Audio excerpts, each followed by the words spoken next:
On the night of September 19th, 1961, a quiet stretch of U.S. Route 3 running through the White Mountains of New Hampshire became the setting for one of the most examined, debated, and haunting encounters in the history of the unexplained. Two people, an ordinary American couple, drove home through the darkness and returned changed forever. They lost 2 hours they cannot account for.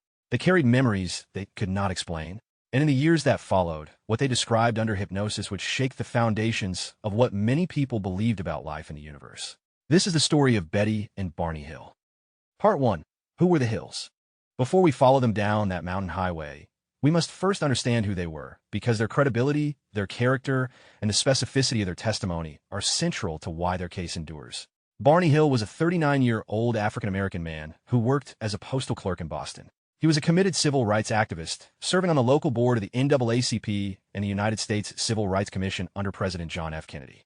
He was a thoughtful, reserved man, not given to fantasy or exaggeration. He was proud of his standing in the community and deeply concerned with how he and Betty were perceived by the world. Betty Hill was 41, a white social worker employed by the New Hampshire Division of Child Welfare. Theirs was an interracial marriage, still considered controversial in much of the United States in 1961, but by all accounts, it was a warm and devoted partnership. Betty was outgoing, curious, intellectually engaged. She had a lifelong interest in religion and the paranormal, though nothing in her background suggested she was prone to fabrication or hysteria.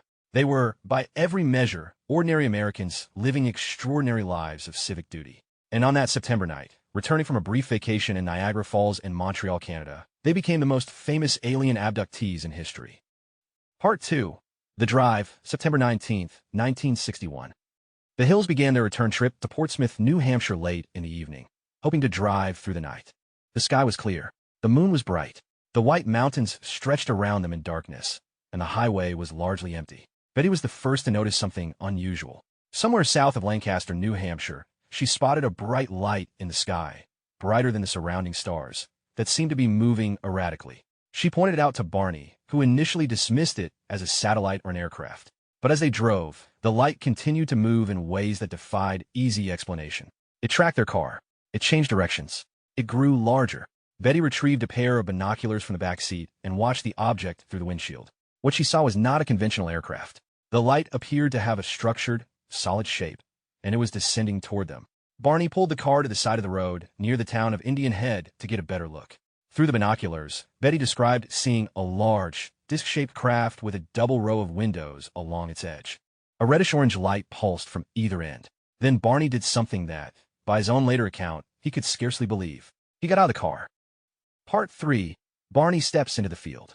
Leaving Betty in the car, Barney walked out into a darkened field, binoculars pressed to his face, staring up at the object hovering perhaps 100 feet above him. What he saw through those lenses froze him to the core.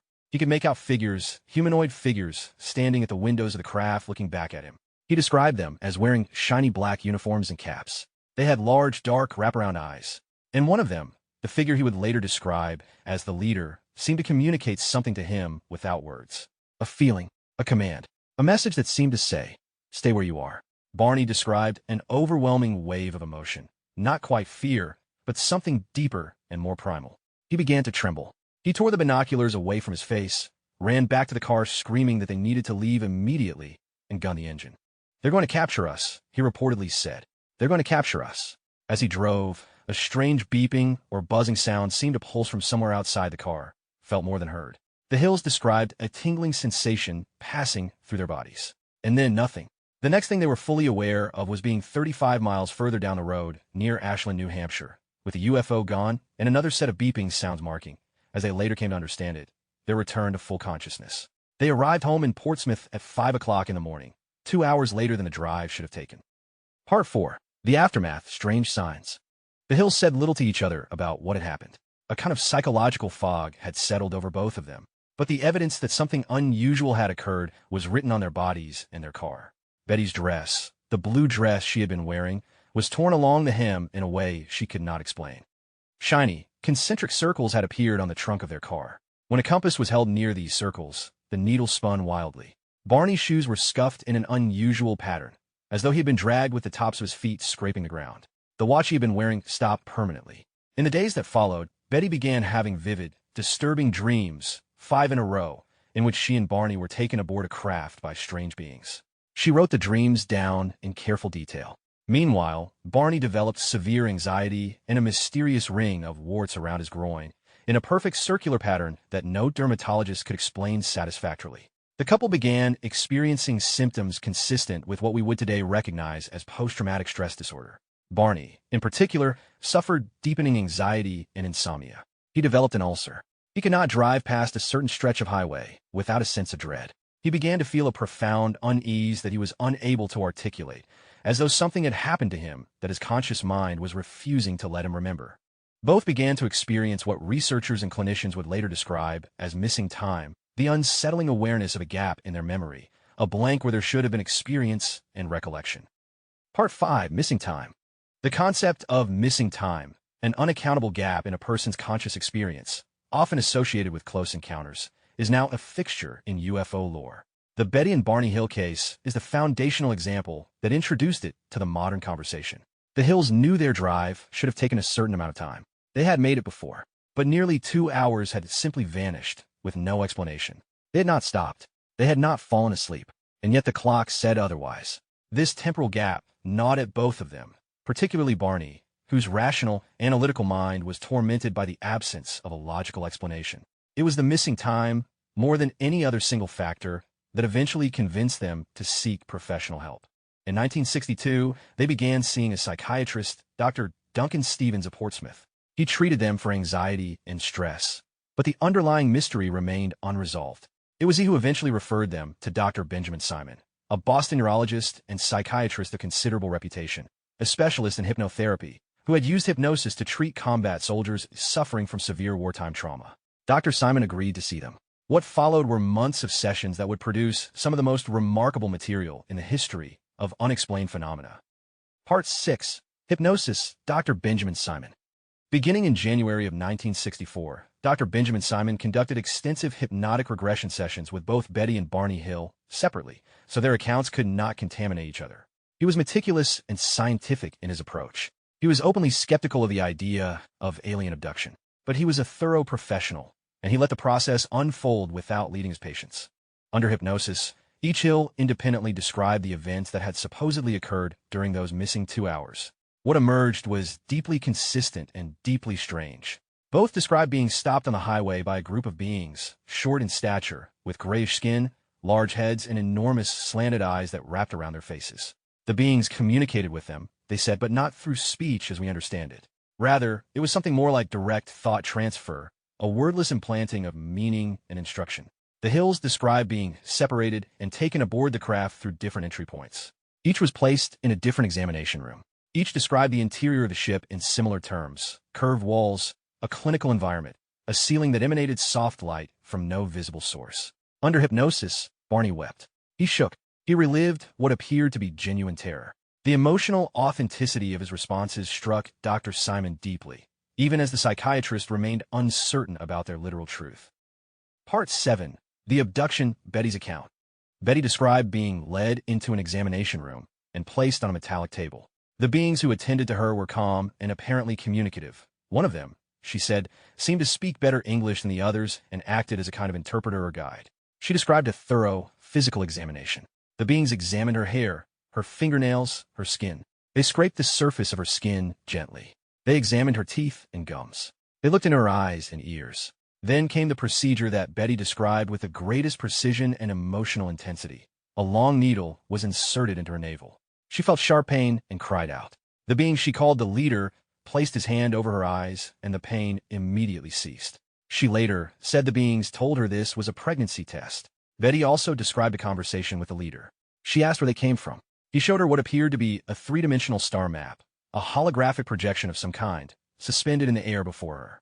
It showed stars of various sizes connected by lines. Some lines were solid, indicating trade routes or frequent travel paths, he told her. Others were dotted, indicating occasional journeys. Betty asked which star was Earth. The leader asked her where Earth was on the map. When she said she didn't know, he dismissed the question and moved on. Betty memorized the map as best she could. Before she left the ship, she tried to take a book she had been given as proof of the encounter. The beings took it away. She was angry and said so. Part 8. The abduction, Barney's account. Barney's account under hypnosis was in some ways more distressing, because Barney, unlike Betty, did not seem to have been made entirely comfortable. His memories carried a quality of deeper violation. He described being walked up a ramp and into the craft with his eyes shut, a detail that proved consistent with Betty's account, though he gave it independently. He said he kept his eyes closed because he was terrified to see. He could sense the beings around him. He could feel hands guiding him. He was placed on a table in a curved room. The beings gathered around him. He described a cup-like device placed over his groin, which would, in the years following the sessions, take on added significance in relation to the mysterious ring of warts that had appeared on his body after the encounter. He described his feet being examined, his spine being probed. He felt an instrument at the back of his neck. Barney remembered a particular being leaning over him and staring directly into his face, the large eyes filling his field of vision.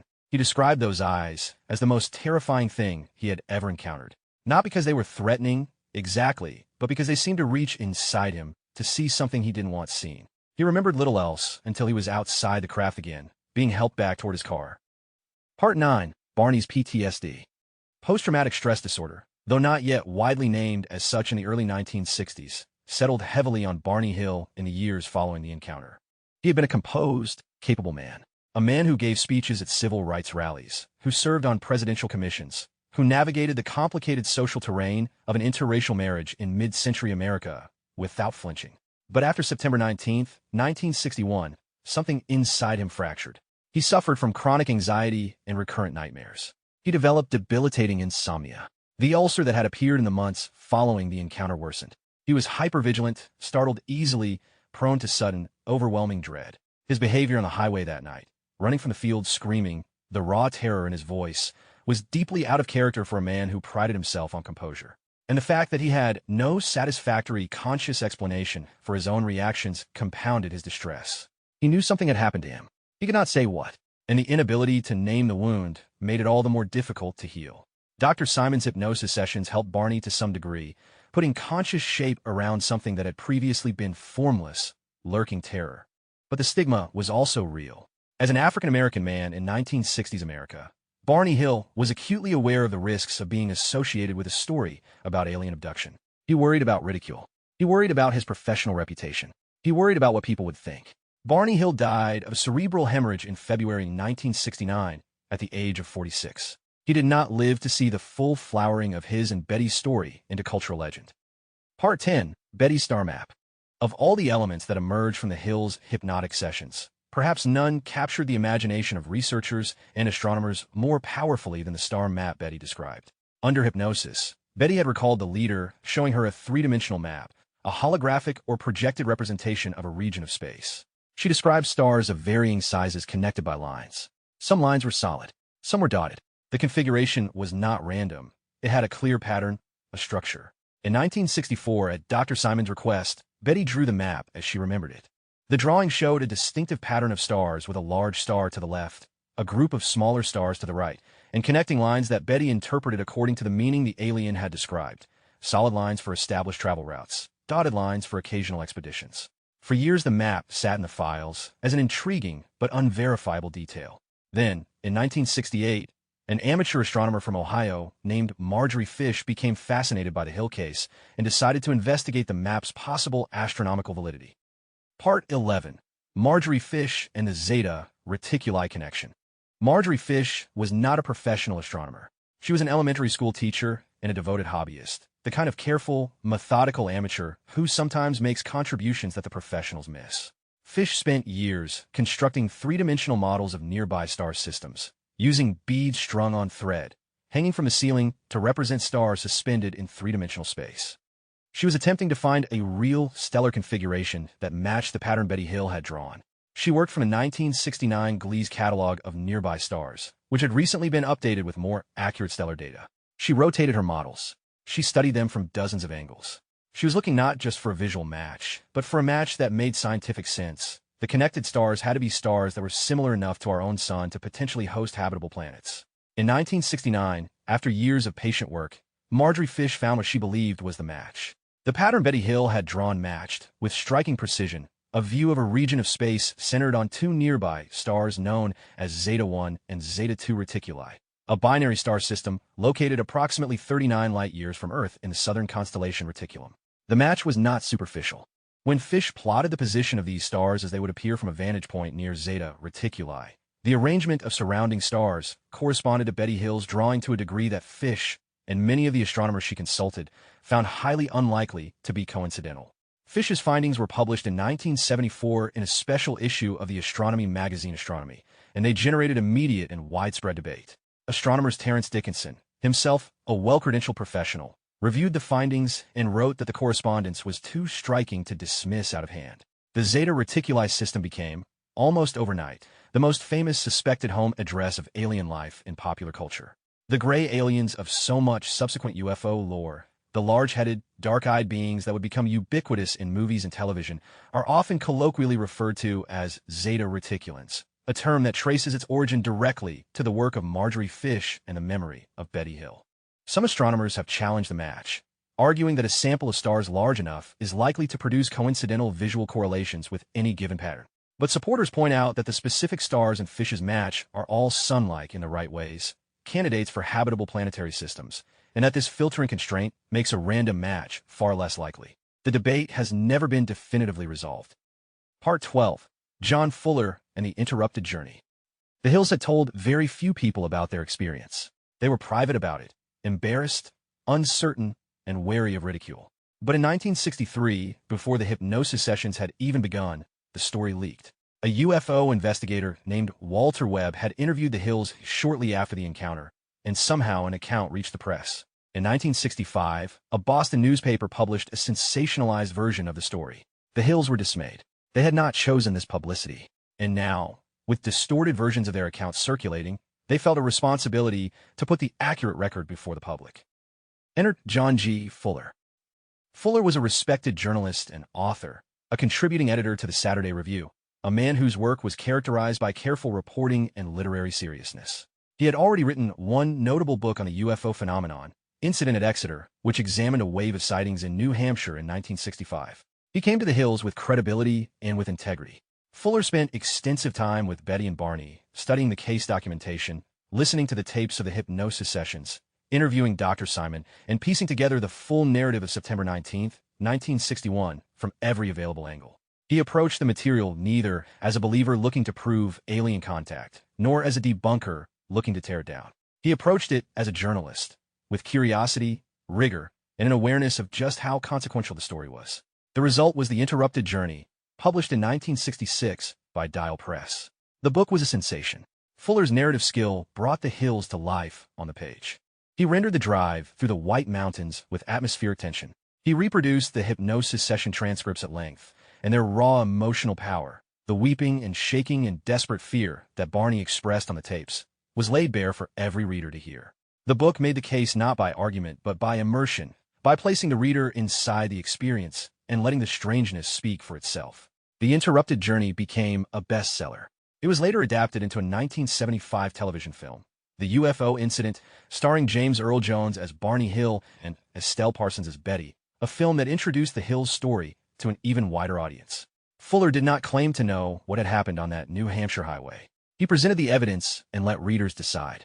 But the cumulative weight of that evidence, the consistency of the hypnotic accounts, the physical traces, the star map, the credibility of the witnesses, made a powerful impression.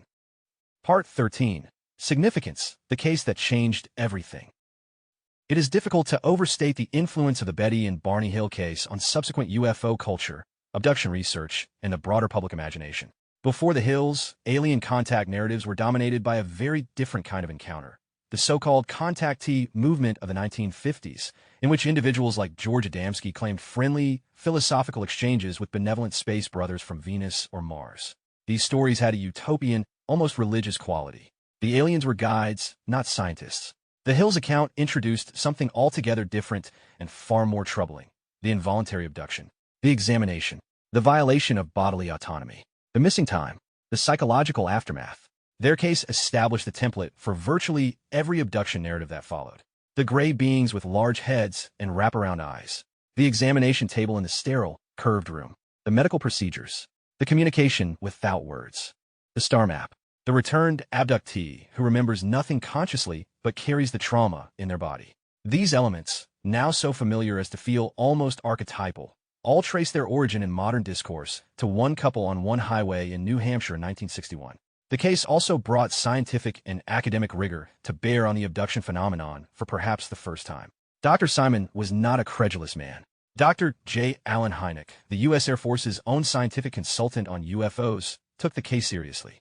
Walter Webb, who conducted the first investigation, was a scientific advisor to MUFON, the Mutual UFO Network.